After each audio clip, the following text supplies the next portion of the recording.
Frolo is the app that several thousand single parents say has been life-changing for them in the most profound way. If you're a single parent and want to connect with other single parents and open yourself up to an amazing support network and new experiences, then the Frolo app is the one for you. The Frolo app has two modes: community mode for meetups and holidays, guidance and support, chats, and discovery to make it easy to find like-minded local single parents near you. Dating mode is a mindful, safe, and respectful dating offering where everybody is there to date another single parent. All users on Frolo are verified, putting our user safety first always. The Frolo app is free to download and use, with the option to upgrade to premium for access to lots of additional premium features for an elevated experience, which makes it easier than ever to access the incredible connections and experiences you're looking for. To download Frolo, search for Frolo, Frolo, on the App or Google Play Store, or go to www.frolo.com for more info. We can't wait to see you on the app soon.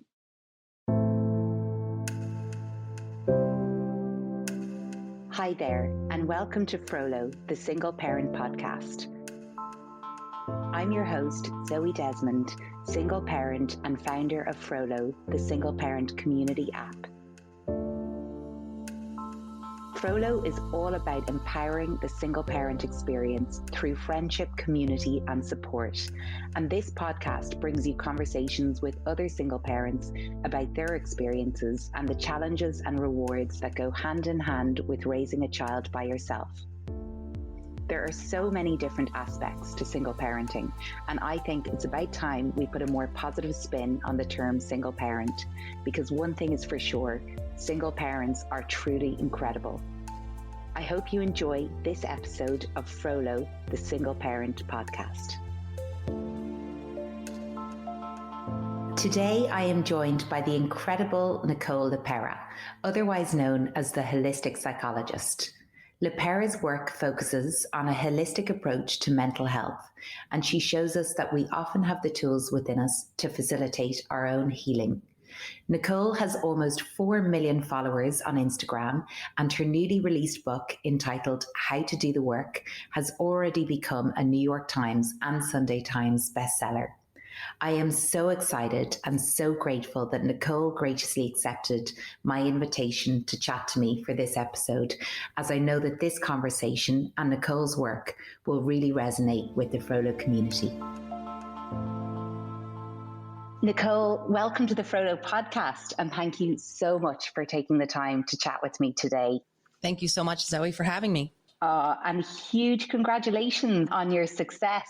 I'm here with your book, How to Do the Work, and I have to say I've never been so excited to see my Amazon delivery guy last week when it arrived, and it absolutely lives up to expectation and more. So I just really cannot wait for more and more people to get their hands on it. It's incredible what you put together. So thank you.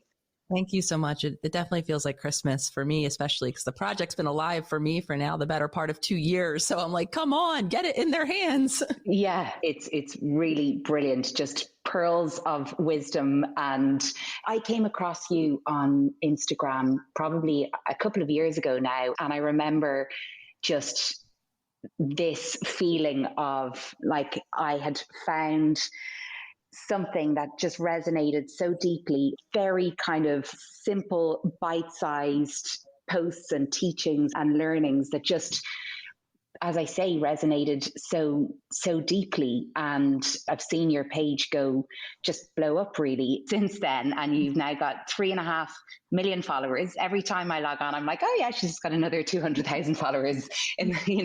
But I think it must be because you really have that impact on people. Your teachings get right to the very heart of things. So I'd love to really go back in time and hear about where that journey started from you and how you came to this point where you have released a book called How to Do the Work, which is recognizing your patterns, healing from your past, and create yourself, and where you have this huge following on socials that's just going from strength to strength.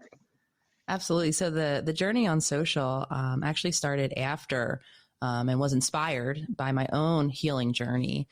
So for me, as long as I can remember thinking back in time, I was a very anxious person. Started out, of course, as a very anxious child, afraid of all the bumps in the night, afraid of bad things happening to my loved ones. When I was in my 20s and I began having my first panic attacks, I, entered the therapy system, as many of us do. I was on medication. I was in treatment rooms myself. I had a really intuitive curiosity for, again, as long as I can remember, really wanting to understand other humans. I think really aimed at understanding what I saw as being differences in people. Why are people the same as me? Why are people different than me?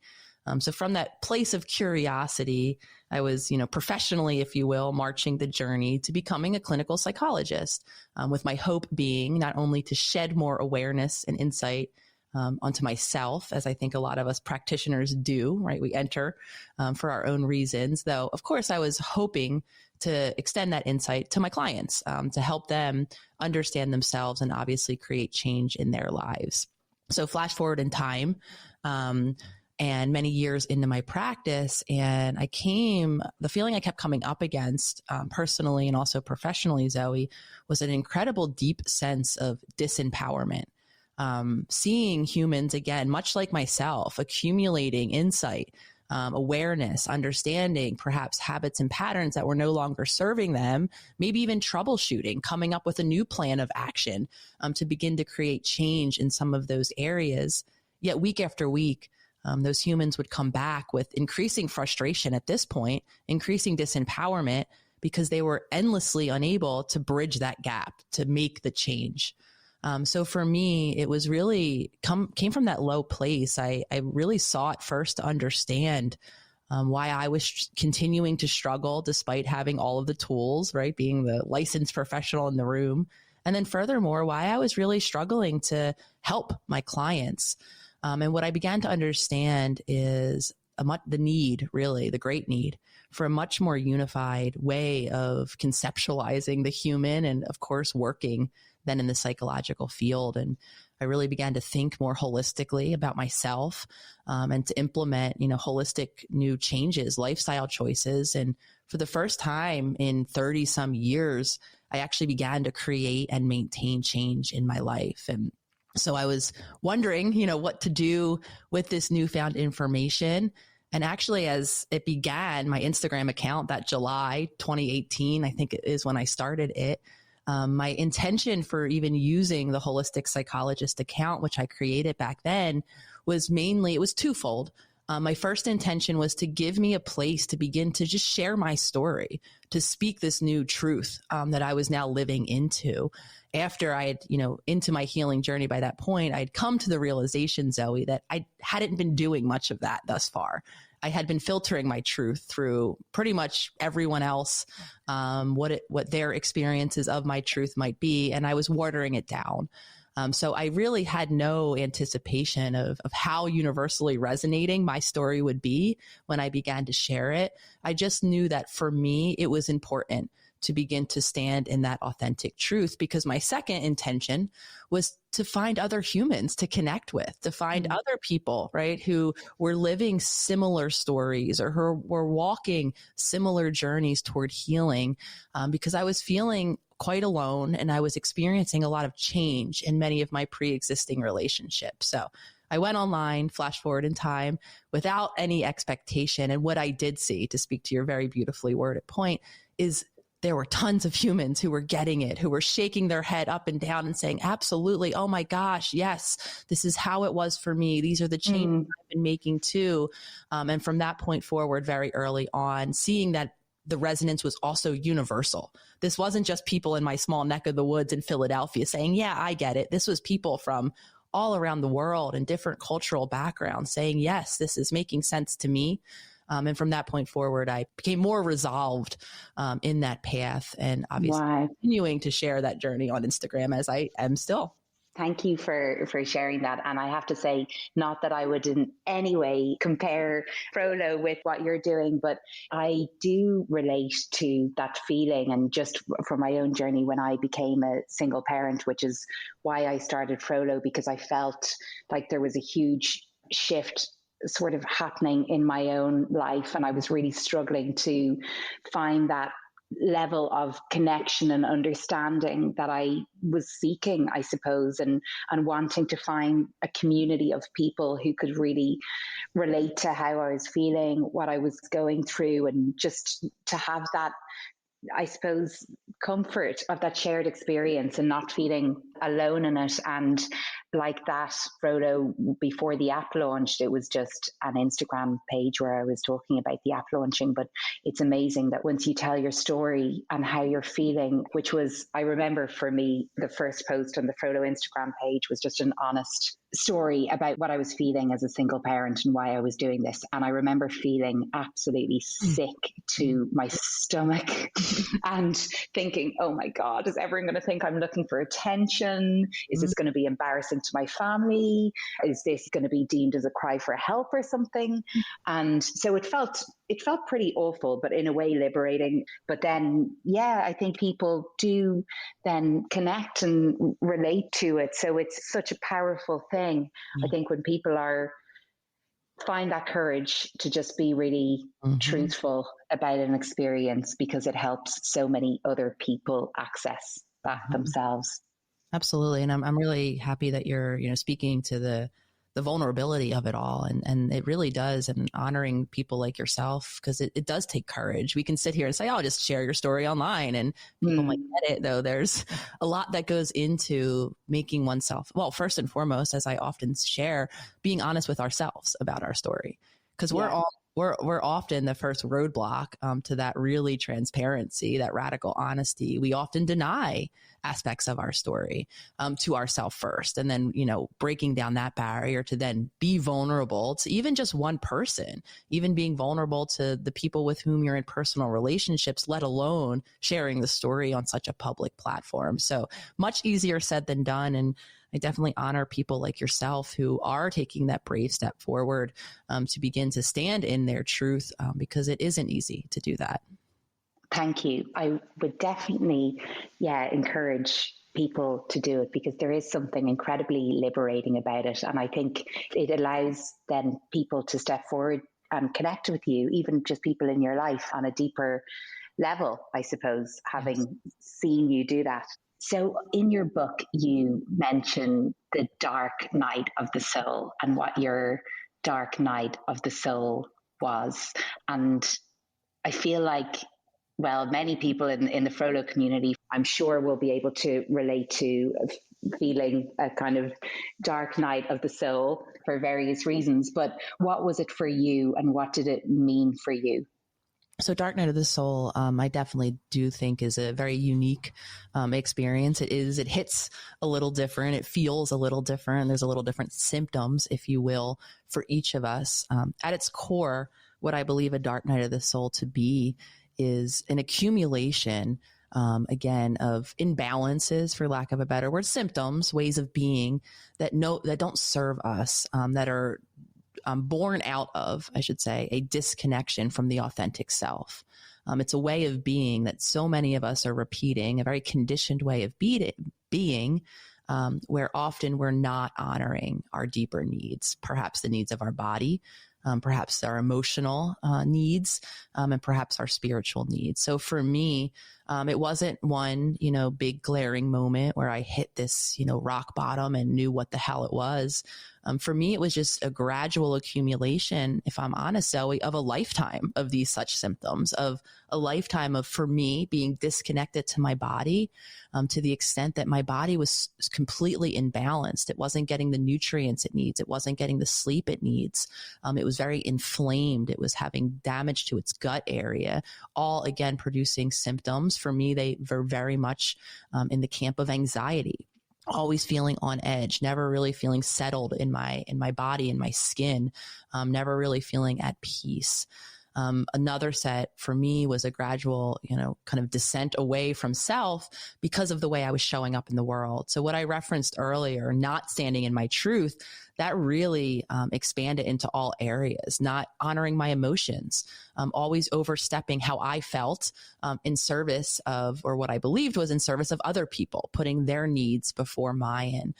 So what that looked like is me always being the helper, showing up for other people in relationships. What it was doing internally was resulting in an accumulation of feelings, of emotions, of all of those emotional expressions that weren't being released. We now know that they don't go anywhere. Just because we're not feeling our feelings doesn't mean that we're free of them. For me, that the energies were accumulating in my body. Again, my emotional needs weren't being met. So again, it was a very gradual slipping away from that. In terms of spiritually, I really had no connection to myself. If you would have asked me anything from what do I like, what are my, preferences and taste, to what's my goal in life, what's my passion, my purpose, these, I believe, all come from our spiritual self. I would have had no idea. Yet, like I described earlier, I was marching a career trajectory. I had checked many boxes. I had a successful practice. And again, though, that was coming from that role type place. So again, it was very gradual for me. It wasn't a cataclysmic moment where life was so unbearable. It was a gradual descent into what began to feel like, as I entered my 30s, really a life devoid of feelings, a life really disconnected from my body. I did not feel positively at all about my body. And every way that I was feeling was really confusing because externally, like I had mentioned, I appeared to be functioning at a very high level. I was in a relationship. I had a successful practice, right? I had letters after my name. I had all of the things that I think are the trimmings, right, of a successful life. Yet I had arrived in a sense, and my feelings, my fulfillment, that emptiness was so pervasive. So that was my experience of dark night of the soul. Like I said, I believe we all experience different symptoms around it. I believe the unifying characteristic, though, is a disconnect, again, from some aspect, perhaps even all three: the physical, the emotional, and the spiritual aspects of the self. Yet we're living, again, life day in and day out in a very conditioned way that contributes to, like I described, the symptoms, whether they're in our physical body or in our emotional selves, when we're not living in balance or connection. So how did you seek to find that connection, or what were the steps from the dark night of the soul? Yeah. So my first step was to figure out what the hell was going on. Why was I in a state of emotional breakdown? Why were these symptoms? Why did my physical body seemingly start to break down? By that point, memory issues that I had always had were turning into me forgetting my words mid-sentence. I had started to always just having, an elevated heart rate, always just feeling on edge, turned into I started to faint out of nowhere. So for me, it was fear-based at first. It wasn't, oh, this is my dark night. Let me very curiously dive in and see what's going on here. For me, it was let me figure out what's wrong with me. Because something does appear to be wrong with me, either physically or emotionally and or both. And the gift from that fearful place was, as many of us do, I went online and I began to kick around, put my symptoms in, what could this be? And what I was met with was a whole new world of science around the epigenetic effects of our lifestyle choices, around the effects of stress on our bodies, and how living in a stressed nervous system can begin to translate to these physical symptoms that I was experiencing. So for me, my first foundation that I began to create for myself was twofold. I should mention my first foundation I began to create was living consciously, of really watching and observing myself in the world, seeing what my habits and patterns are. Now that I became aware that they were important to consider, my first foundation I began to create for myself is living consciously, being the observer of myself, being aware of those older subconscious habits and patterns that weren't serving me. And then what I began to do is create a reconnection with my body. I began to rebuild some balances through sleep, through nutrition, and through nervous system regulation. Because by that point, I had uncovered that a lot of my symptoms, namely my anxiety, which for me was lifelong, might have been and might be connect it to my body much more than I thought. For a very long time in the field, we thought when you have anxiety, oh, it's a mind issue, right? You don't have a genetic chip. There's some neurotransmitters that you're deficit in or that you don't have enough of in your brain. And now here I was being met with, wait a minute, there's a whole body that we're attached to, particularly a nervous system that could be contributing to these lifelong symptoms that many of us are experiencing. So I began to create a plan of action so that I can begin to change, first and foremost, the way I was treating my body. And can you share about what some of that plan of action was? So for somebody who might find that this all resonates with them and they're like, what do I do? How do I fix it? Where do I go from here? Yes. So the first step that we want to take, like I said, is begin to create a habit of living consciously. And the reason why I harp on this is because the reason why, going back to how I was describing those clients many years ago, unable to bridge the gap between insight and action, right? Unable to actually do the things that I'm intending, create change, show up differently the next time the same thing happens. What I came to realize, the reason why we're not able to create change and why we're more often than not stuck is because our subconscious mind is so incredibly powerful, and it is the space from which now the statistics range, but you'll typically read upwards of 90% of our day. We're actually allowing our subconscious mind. We're allowing that autopilot that many of us have become familiar with, at least the term, maybe not in our lives, though we've all heard the term autopilot. And the reality is most of us humans are living in autopilot. We're living from that subconscious space. We're waking up and we're allowing the habits and patterns that the first thing we typically do each day to be the first thing we typically do. And that is why, right, we're unable to create change, because when we're in that insightful mind, we're actually in a different part of our brain. We're using the gift that we are all given as humans. We're using a very powerful prefrontal area where we can troubleshoot. We can see things that don't work for us from a much more insightful place and create a new plan of action. Yet time and time again, right, when we're slipping into those older habits and patterns, it's because we're not conscious. So the first thing that I suggest any one of us do, even those of you out there who are like, yes, my body is dysregulated and I need to change the way I'm caring for my body, we're not going to be able to create change unless we're showing up consciously. Because the next time you go to take your meal or go to bed, chances are you're going to do so from the subconscious space. You're going to eat the meal the same way you always have done, right? And go to bed the same time in the same manner you always have done. So we want to create consciousness first. The tip I always give, and I actually used it myself, because I know we're all walking around with technology these days, is to set an alarm on your phone for, maybe 2 or 3 random times during your waking hours when you're awake. And to the extent that you'll probably forget what time you even set your alarm for, you're going about your day. And when that alarm goes off, I want you to do first a check-in and note, where was your attention? Are you fully immersed in whatever it is that you're doing in the moment or the person to whom you're talking? Or are you somewhere else? Are you rehashing an argument, right, that you had with your partner that morning? Or are you, like me, worrying about a future event to come? Or perhaps you just don't know where you're at, but you're sure as hell not here. In that instance, right, where the chances are that is what you will find. You will find that you're not fully present and grounded in your body in the present moment when that alarm goes off. And that's okay. That's just an indicator that you are in that autopilot and you're not creating a situation where you can actualize a new choice. So now we want to fire up our brain in a new way. We want to learn how to, I say, tone that muscle of attention, learn that we can choose where we put our attention.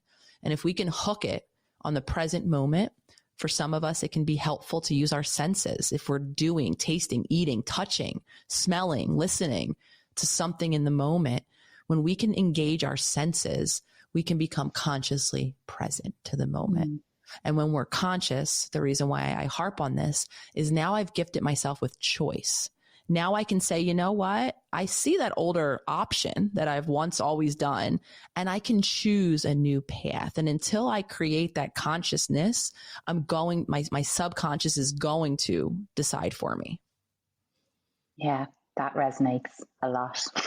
Definitely want to take the path of choice. And I want to talk about how our childhood impacts how we are and our patterns as adults. And this comes from a place of trying to understand as an adult what might be still there from our childhood, our patterns that are impacting our relationships or our subconscious habits. And then also because obviously everyone in the Frolo community is a parent, and thinking about how we can support our kids as best we can now while they are children, because I'm sure as parents we all have fears that our kids are all going to be in therapy in time to come. So it's unavoidable, but trying to make sure that we are doing the best we can with all of this in mind. So what lives in the subconscious, before I shift into the parenting aspect? It's important for all of us adults to honor the aspect of our own childhood that lives in that subconscious, because what's in there, what's back there, those habits and patterns that I've been describing, they originated more often than not very early on in our childhood, based on those very real lived experiences that we have. And these habits and patterns that I'm speaking of, they're beyond just the things we do day in and day out. I know I've spoken about those already in the context of our lifestyle choices. How are we caring for our physical bodies? We're also very habited and patterned in our mental worlds, in the emotions that we allow to be present in our daily life, or the emotions that we don't. We're very habited and patterned in how we cope with our emotions. We tend to do the same thing when we feel that particular emotion each and every time. We're also very patterned in the way we relate to others. The earliest relationships we had, we tend to assume those same roles, enter those same dynamics. We find our relationships very similar to those earliest core relationships. We're very patterned and habited around the stories we tell ourselves that are running through our minds all day long, day in and day out, that are coloring our current now experiences. Most of those stories, again, were created and internalized at a very, very early time. So even though listeners might, be well into adulthood in whatever year they're living now currently, chronologically, there is still a very deep part of ourselves that is mapped onto our childhood experiences. So when we're in that autopilot, what most of us are doing is we're going back, right? And we're living from that older past place, oftentimes in ways that no longer serves us as adults, that no longer maybe is accurate based on our new changed environments, the new circumstances that we find ourselves living in, perhaps even the new relationship options that we find available to us, yet we still find familiarity. And according to our subconscious, that which is familiar is preferable to that which is not. It does not like the uncertainty of what could come, because according to our subconscious, it could be threatening. It could actually result in the death of our organism. All of this really does go back to our evolutionary drives. So it is preferable, according to our subconscious, to stay in those familiar ways of being, no matter how much they are no longer serving us, no matter how illogical some of those patterns are. So, sorry, I was just going to say, there's so many places I want to go through from there, because I think a lot of people in the Frolo community, including myself, will probably have chosen certain types of partners and things like that. And, and there are patterns in relationships. And from what you're saying, probably a lot of that is down to what we've experienced in our childhood, what we're used to, certain dynamics. But how do we change that? I know I've gone from asking you about the kids thing to now asking about relationships. Go wherever you want to go. Yeah, no, it is important, because we do have to change, right? We do have to begin to show up differently in these circumstances. And I just want to honor right now the function that staying in those familiar patterns, even relational ones, have served, because I know this is an area where a lot of us can carry a lot of shame. We might even have those very well-intentioned, humans in our life, family, perhaps loved ones, sisters, whomever, right, that are looking over our shoulder, wondering what the hell we're doing with yet again the same person who haven't we learned our lesson, from a very well-intentioned place. Yet the truth of the matter is, no, on some very deep level, we haven't learned, because there is that sense of familiarity and safety. We can really use that term familiar and safety interchangeably. We truly believe on some deep level that that path is the safest, even if it's not intuitively the safe path for us. Because I know many out there, and many of us can find ourselves in different, boundary violating, maybe even abusive type relationships that are the farthest thing from sounding safe. Yet again, according to our subconscious, safety equals familiar. So I just want to offer the why behind it, because like I said, a lot of us carry a lot of shame. We feel like we're broken. We feel like a different, future isn't worthy. We're not worthy of a different path in life, because all we continue to witness is those same habits and patterns, despite all of the insight and awareness not to engage in those. So here is a space where we can compassionately, or we can begin to offer and cultivate, because even compassion itself is a process, compassion and understanding for those habits and patterns as they once served us. Though, to speak to your point, the reason why the book is called How to Do the Work, the reason why I talk about, expanding the journey of self-healing beyond the 1 hour that we have in a treatment room, is because these habits and patterns live day in and day out. We do have to, like I said earlier, show up differently. We do have to begin to interact with others, operate within new dynamics, put up boundaries, maybe model. So this is how we're going to segue into parenting. I get asked questions, version of questions, again, from very well-intentioned humans. How do I insert whatever the request is so that my child, some version of, has a different life experience than me? How do I parent, right? Consciously? How do I show them a new path so that they can avoid the pain I've lived and I've experienced? Very well-intentioned, coming from a very loving, caring place. I have the idea that when I'm asked that question, I have the idea that it is expected that I give some kind of prescriptive information, right? Such that tell Johnny or tell Janet or, do this. Yeah. I think I frustrate a lot of parents out there, perhaps, when my response is some version of a suggestion that they do the work, that they begin to embody a new way of being. Perhaps they show up in self-care in a new way. Perhaps they begin to navigate and develop some new coping tools for their emotions. Perhaps the parent themselves begins to embody a new way of being when they relate to their child.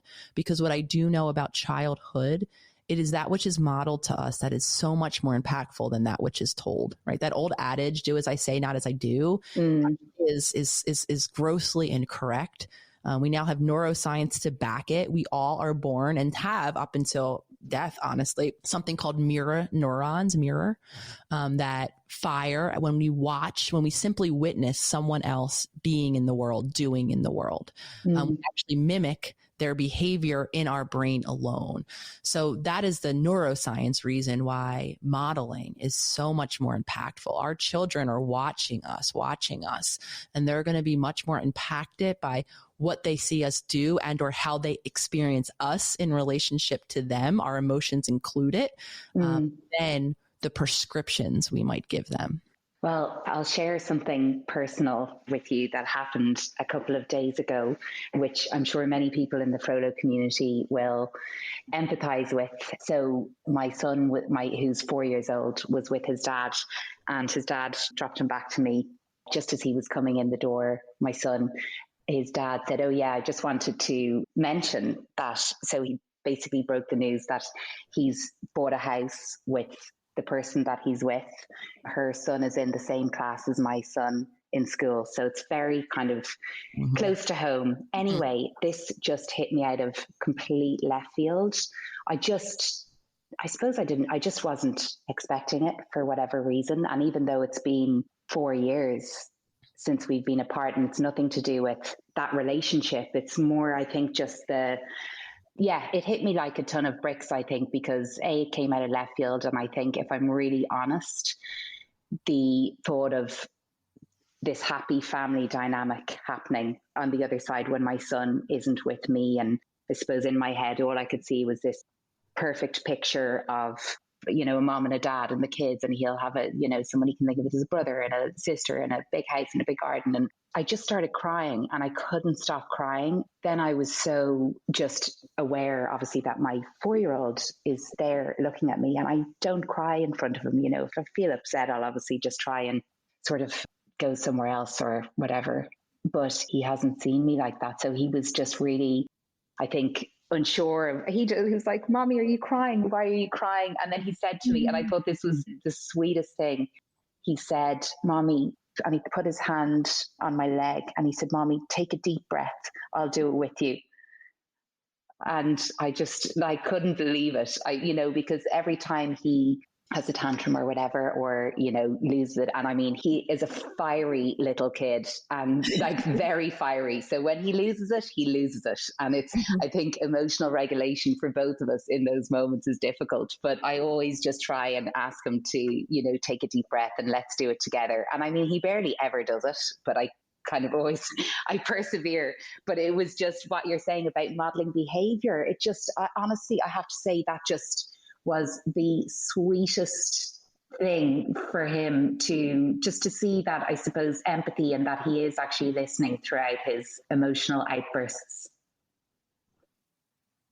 Yeah, they're hearing, they're seeing, they're feeling. I want to mention that, even those of us that think we're really great at the stiff upper lip, at not letting our children, or even our peers, our loved one, our partners know what's really wrong.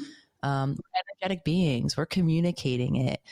Even if we think we're really good at not, we're always sending messages, and this includes to our children as well. So the more we can be transparent and show them and show alignment between what they're sensing, because they are such attuned creatures. We all were.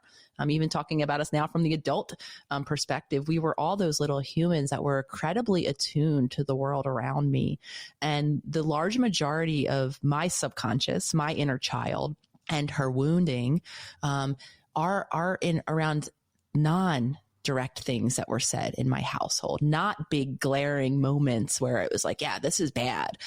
It was all of the things that weren't said yet were felt. And for children, that can be one of the most overwhelming, confusing places to be. So even if we're experiencing something uncomfortable in that moment, that can be such a learning opportunity to share with our children that even mom can experience, uncomfortable sadness or anger or whatever it might be. And mom can use the same tools, right, that she's suggesting I use. And together we can find our safety and our emotions again. And what you're modeling in that moment very beautifully, Zoe, and all of you other parents out there, is emotional resilience. So many of us believe we have to have that stiff upper lip because we weren't taught that it's okay to have feelings. It's okay to break down and to reach out and rely on support around us to restabilize. Most of us humans are trying to stiff upper lip it into adulthood, especially around our children. Though, like I said, the breakdown of it all can be such an invaluable learning opportunity and an opportunity to develop what I believe is the resilience that most of us lack as adults. Yeah, I think that's very reassuring to hear. And I think the listeners will find that reassuring also, because I think especially as a single parent, there are just times when things do feel, when things can get on top of you, and when there's not another person, adult, grown up in the household to support you during those testing times. But the fact that he was so surprised to see me crying, which highlighted how much I hide it from him, I suppose, when I'm upset typically. And he said, Mommies don't cry. And I said, Mommies do cry. I said, Daddies cry too, not just kids cry. And I think that was helpful for him to understand. Yeah, it's helpful. It's really helpful too to model and to illustrate for our children how complicated our emotions are too, right? Just something you described earlier, right? Seeing and everything that came up for you, watching, this new life being created out there. Us as humans, we can, and we often don't allow ourselves to make space for all of our feelings. So we can have complicated reactions, right? We could feel upset. We could feel okay at the same time. We could feel angry. We could feel hurt. We could feel at peace. We could feel everything. So if we can, again, model to our children that we don't have to feel one way, us coming to the realization that life is better off, say, without this relationship in our world, doesn't mean that I have to be happy as I watch this other person create a new relationship with another person. I can still be sad, right? I can still be mourning. I can still have a experience of loss. And I say this because I believe, and I've watched, and I do it myself as an adult. We try to stick ourselves in boxes. We try to feel like, oh, because I know that this decision is right for me, that I shouldn't feel sad about the decision or grief or loss in the decision itself or the results of the decision. Absolutely. That is also part of it. Being at peace can also mean, or knowing that this is not the path for us can also mean that we feel sadly about it and we can mourn the shift and the change that will now occur given this change in our life. Definitely. So thinking about the single parent community, are there any tips that you could think of for single parents to become self-healers for themselves and for our children? How can we best do that? So outside of doing the work of healing, like we've been talking about, becoming conscious, becoming aware of our own inner child and beginning to show up in service of ourselves and modeling all of this amazing good stuff for our little ones. I think the next important thing, and right up there in importance, of course, Zoe. And that's why I was so honored when you asked me to have this chat with you today. And again, it was one of my intentions that I shared earlier with even going online. I think especially for your community of single parents, single mothers, it's finding supports. We are interpersonal creatures. We can't do this alone. We need those healthy relationships. And when you don't have them in the form of a partner or someone who's readily available, now, the gift of social media, I know that, we like to often talk about all of its negative qualities. The gift of it is it's another community, or it's another area where we can find community. So my next suggestion right up there in importance for all of the single parents out there is to find the supports, find the other humans, connect with people, right, that are listening to the podcast, that are in a community like that, yours, other people who are walking a same journey, so that you do have someone to reach out to when it gets hard, so that you can share, what's going on for you, outside of obviously just relying on your little one. And, support is so incredibly important. And like I said, it was a major motivator for me in creating the Instagram account and setting up that self-healers hashtag so that we can all find each other. And now in the offering of the self-healers circle that we run, it's the support, the community. So my suggestion is, as especially, and this goes hand in hand with my first suggestion of doing the work, as we do the work, often our relationships change. For many of us, the relationships that we've been carrying, for some of us within a lifetime, begin to shift, begin to change. Maybe as we show up more authentically, we begin to feel a bit more separate from the people that we've once shared our space with, increasing then the need to find other humans that we can be our authentic selves with, and that we can gain the support that, like I said, we each need as humans. I love that. It's a step-by-step journey, isn't it? And the more we do the work and create that around us, and hopefully the world will start reflecting back to us if we're conscious. Yes, it is step by step. It is a journey. That's, the other difficult aspect of this, especially when we are perhaps in our dark night. Maybe we've hit our low. Maybe we do feel on some very real level that life needs to change. We cannot tolerate it as it is. It is also important to honor that change doesn't happen overnight. Again, we have that part of our subconscious that doesn't want to change, that will battle us along the way, giving us all of the resistance, all of the reasons not to. It will feel uncomfortable. We might begin to experience ourselves and our relationships, right, in a new way. And it is a difficult experience creating change in our lives. So honoring that, getting the support, that we need along the way is going to be pivotal. What if there's somebody in your life who you love dearly and you feel like they are in the dark night of the soul, but they refuse to acknowledge it and you feel helpless. Oh, one of the things I know, as difficult as helpless is for us humans to tolerate, another learning that I've gathered along the way in my own life and witnessing many others is we can't actually change people. As we've been just talking here, and I think it's becoming clear for many of us, the process of change means us showing up differently day in and day out. We have to want to. We are the one that's going to show up and make new choices in each and every moment. So unless we have that internal, want to change or desire to change, it's very hard to maintain oneself on the journey of change. That's not to say that it's not incredibly difficult, right? As the people around us struggle in their own ways, as their struggle affects our relationship dynamics, absolutely, it can carry an effect on us, which is oftentimes why we so desperately want people to change around us. If they're different, I can experience them, this relationship, even myself differently. Though I think time and time again, we're all coming to realize that change, not to sound cliche, but change comes from within. And the focus on oneself. So if you are that human that, has struggling humans around, those in the dark night, those that could really benefit from change, unfortunately, the journey for you out there is to create the change that you need in that relationship. If there is some aspect of that person's way of being that is crossing a boundary for you or is resulting in you not feeling safe, or if you just need a bit of space to be more in alignment with your own wants and needs, the journey for you now is to create that change yourself. And the beautiful thing that can happen, and often does, is the world does change around us. The relationship does begin to shift. That doesn't mean it's going to shift in the direction we want.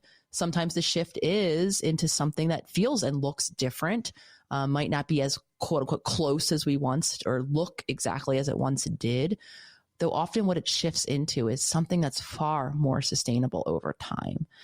Because what happens is we become so resentful of others as we continue to feel unfulfilled in ourselves and in our relationships. And again, we very naturally then think, well, if others changed, I could feel differently. Though the process is internal. As we change, quite often others do change around us.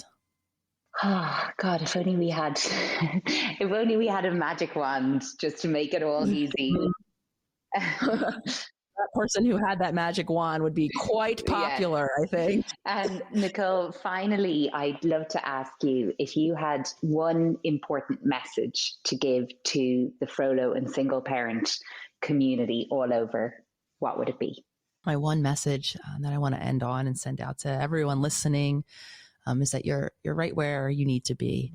Honoring yourself for jumping on and listening to a podcast like this, being a part of these conversations, just listening to new ideas is such a brave place, a vulnerable place to be, and really honoring where you're at. We all have that tendency to look outside of ourselves, to compare our journey to someone else's, to perhaps hear someone like me talk and imagine me to be somewhere different than you are, or, have different aspects about me that allowed me to do the things that you now can't do.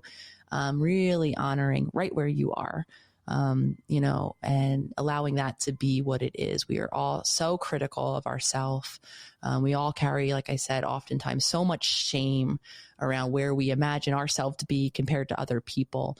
And I think healing for so many of us begins when we can compassionately look upon ourselves, perhaps with some more understanding. The reason why I talk about the body, the nervous system, our physiology, our subconscious, is to offer that relief for maybe the one human out there who has been harboring a worry over, brokenness, or has had another narrative wrapped up around why you feel stuck or why you've been stuck. I hope that, for that one person out there, they can gain a bit of relief. Chances are you're stuck because you're human. We're all stuck in our own way. And again, like I said, if we can become compassionate and honor where we are, perhaps why we are, we can begin to create a opportunity to make some change, to make some conscious new choices, and then really to be able to embody being a creator of our life. Because once we become conscious, in my opinion, we can really create endless change and endless possibility. So to everyone out there, I thank you. I honor you. I see you. And I hope that you can be a bit more compassionate to yourself, to your journey, as you begin to perhaps create some change. Nicole, thank you from the bottom of my heart. It is just such an honor to chat with you. And thank you for sharing all of this with the Frolo community and for taking the time, especially in your super busy schedule. And just thank you for all of the work that you're doing and that you're putting out there, and for, yeah, working so hard to become your authentic self and inspiring others to do the same. Thank you so much, Zoe. And thank you for doing the same and for showing up as you are day in and day out. Know that you are inspiring so many beyond probably what you even know. And I'm sending you and everyone listening so much love. Thank you so much. Nicole, where can people find you? So it turns out that Instagram account, the.holistic.psychologist, is still alive and kicking. We have so many beautiful self-healers that are very engaged in the comment section. So anyone, again, looking for some connection, some human who we can share our journeys with, definitely come over and see that all that's going on at the.holistic.psychologist. Been revamping a couple of our other platforms. So in the next couple weeks-ish, you'll be seeing a new revamped website at theholisticspsychologist.com. And our new YouTube channel will be unveiling season 2. Also, you can search YouTube at The Holistic Psychologist.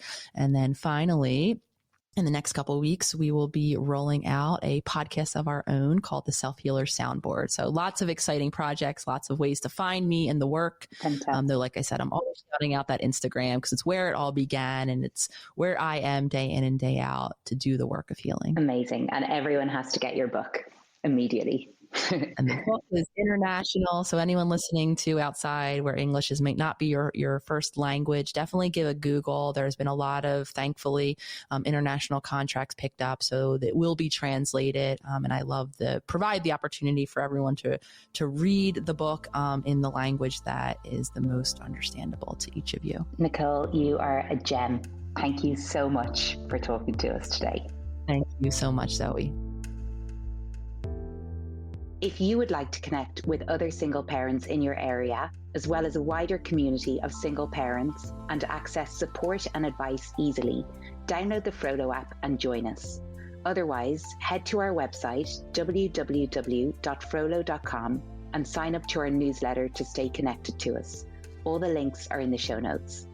To help us reach more single parents, it really helps us when you subscribe to this podcast and leave us a rating and review. So we would be really grateful if you could take a minute to do so. You've been listening to Frolo, the Single Parent Podcast, and I really hope you enjoyed this episode. Until next time, have a great week.